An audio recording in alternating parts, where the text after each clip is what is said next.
ధృతరాష్ట్ర ఉవాచ ధర్మక్షేత్రే కురుక్షేత్రే సమవేతాయుయుత్సవః మామకాః పాండవాశ్చైవ కిమకుర్వత సంజయ. ఇది భగవద్గీతలోని మొదటి శ్లోకం. అంధుడైన రాజు ధృతరాష్ట్రుడు యుద్ధభూమిలో ఏమి జరుగుతుందో సంజయుడిని అడుగుతున్నాడు.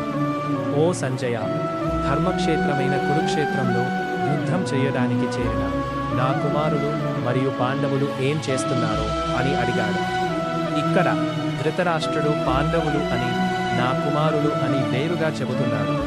ఈ ఒక్క మాటలోనే అతని పక్షపాతం కనిపిస్తుంది. మన జీవితంలో కూడా నావాళ్ళు పరాయి వాళ్ళు అనే భావన వచ్చినప్పుడు మన నిర్ణయాలు తప్పుదారి పట్టవచ్చు. పక్షపాతం సత్యాన్ని కప్పివేస్తుంది. భగవద్గీత మొదటి శ్లోకమే ఒక గొప్ప పాఠాన్ని చెబుతుంది. ధర్మాన్ని చూడాలంటే ముందు మన మనసులోని పక్షపాతాన్ని తొలగించాలి. ఇలాంటి గీతా సందేశాల కోసం ఫాలో చేయండి.